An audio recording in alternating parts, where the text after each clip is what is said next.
I hope you enjoyed reading the section from Tom Freidman's The World is Flat. I think you'll find that what Freidman wrote about does, in fact, do a nice job of setting up the major foundations of the information and communication technology industry and how they affect the overall economics and social and to some degree political aspects, not only of the United States, but the world as a whole. We're going to take a little bit of time and step through each one of his flatteners and explain it a little bit. And then we're going to actually talk about a few other concepts related to trends associated to the information and communication technology industry. So the first was 11/9/89. That relates to the fall of the Berlin Wall. What this means is this is more than just essentially the end of communism. And in fact, a lot of historical events besides the fall of the Berlin Wall occurred as well. But really what this meant to be is that this opened up parts of the world that were previously unavailable in terms of engaging in commercial activities. It unleashed a lot of pent-up demand for those countries that were used to be part of the communist bloc, and that there's hundreds of millions of people, including not only those in Eastern Europe and in the former Soviet Empire, but certainly it allowed for China to come to the forefront and be a full member in the World Economic Organization, and allowed trade between us as well as the rest of the world with China. And also ushered in an era where other countries became part of the commercial landscape, and that includes India, of course, Brazil. What this probably means more than anything else is that the world became a single market and ushered in fact, globalism across the world, where no longer was there this divide between East and West. And it also allowed the fact that knowledge could flow more freely between these various countries, which will have some implications when we talk about censorship in Unit 5. The next flattener is 8/9/95, and this is meant to be, or this signifies the date that Netscape went public. Now, for those of you who don't remember back, Netscape was the first web browser. And here, in fact, what Freidman describes is there was essentially two phases to this whole internet and the World Wide Web technology. The first is the internet, which connects computers, and the web, which houses information, came together to connect people globally. The first phase is the Apple PC window phase, which allowed individuals to interact within a contained network, such as people in an office or in a company. The second phase is the internet email browser phase, which allowed anyone with this particular technology to interact with anyone else across the globe who had the same technology. For example, I have some people I work with that are in London, and it's as a result of this, I'm able to actually carry on business through email and through the internet, through things like Skype and that sort of thing, which allows me to be connected with people 7 hours away and half the world away that I can actually work with. And I think that's a pretty profound aspect, and this is one of the notions of flattening the world. The third flattener is workflow software. Now, workflow software is one of those things that kind of operates behind the scenes. You probably don't even realize that it's happening, and it started to become prominent in the mid-1990s. Workflow software allows people to collaborate within business. It facilitates the connection.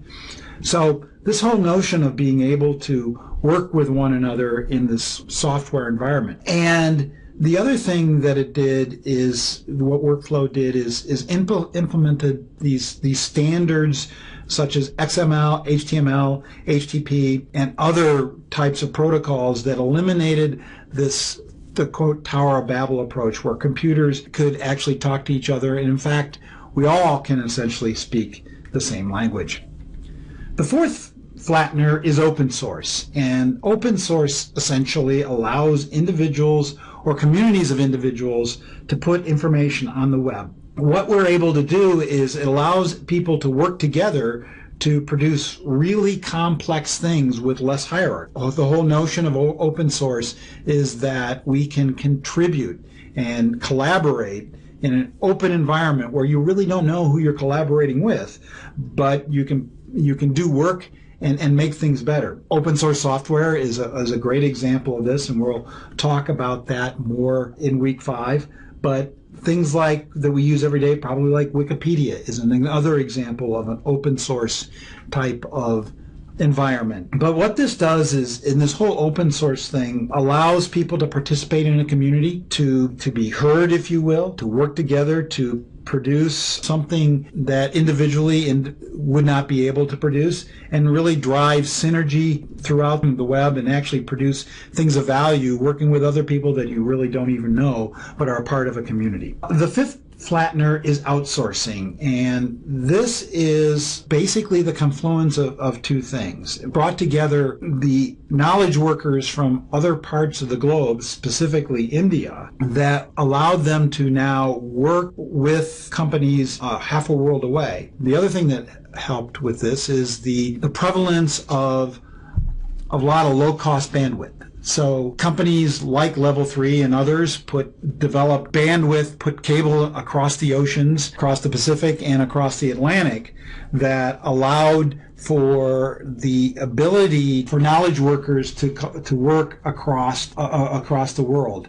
And what this allowed, this fiber optic boom, if you will, allowed call centers and business support operations, as well as software development, anything that could be digitized, that those sorts of things could in fact be outsourced. The sixth flattener is the notion of offshoring.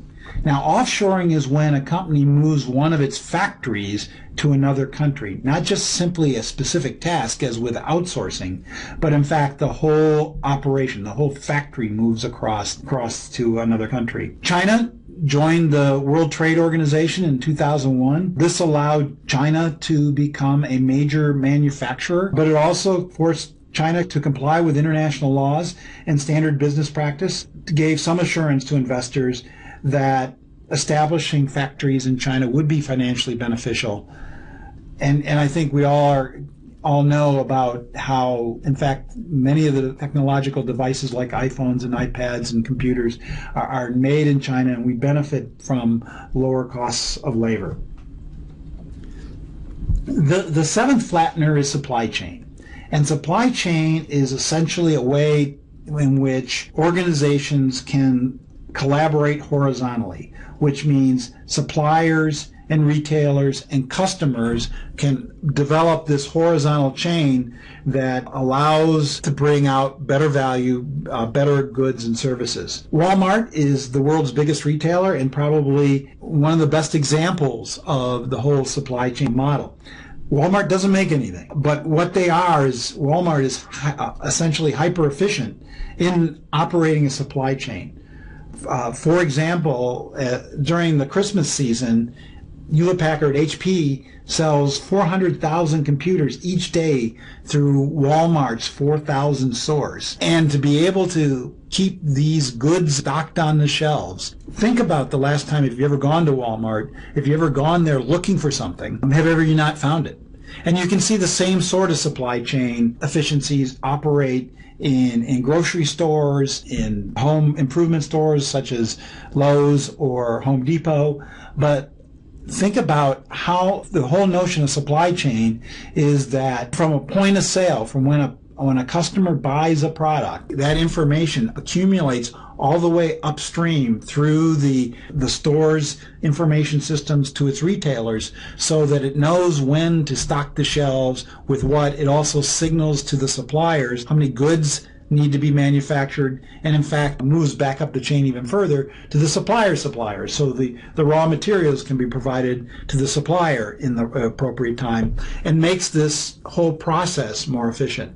So Walmart and other big retailers are able to use the supply chain operating model such that it can use that to drive down costs, and we benefit. The eighth flattener is insourcing. This is essentially where small companies can take advantage of the supply chain model. Most companies don't have the capacity or desire to develop a supply chain as complex as Walmart, but so they hire other companies to do it for them. I think one of the great examples that Freidman talks about is UPS's role in insourcing. He talks about the Toshiba laptop, which breaks while under warranty. The customer can drop that computer off at a UPS store and have it shipped to Toshiba. But what actually happens is UPS repairs that laptop in its Louisville facility, and basically UPS has taken on this whole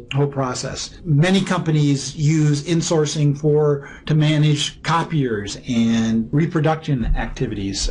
I know whether it's Xerox or another supplier like Icon, which it's a separate company but exists in-house. They maintain and operate all the copy machines in the organization, and if you have big jobs, you're able to take it to a copy center that exists within the facility. So think about insourcing as the notion of outsourcing, but moving into and being part of the company's own process, and often co-locates with that company. The ninth flattener is informing, and that is essentially the web being able to provide millions of bits of information. You can search for knowledge, whether you use Google or Yahoo or Bing or anything like that. So informing is this search for knowledge. We have available to us the Penrose Library online, and that's an example of informing as well. This flattener, which like Google, or these resources like Google, make information more readily available. It democratizes access to knowledge, and it makes people more empowered. And I think the thing of it is that, as you will find in this course, you can discover or find just about anything online if you search hard enough. The 10th and final flattener is something which Freidman calls steroids. These are certain technologies such as the mobile phone, the Kindle, the iPad, even laptop computers and printers that augment and strengthen the other flatteners. Think about voice over internet protocol and Skype. This allows, essentially, as I mentioned before, I can communicate with my partners in London, or if I happen to outsource certain activities to let's say I'm making a video and I outsource production expertise to someone in Los Angeles, I can use the internet to communicate. What I'm going to do here is I'm going to stop here, and we'll pick up for part 2 shortly.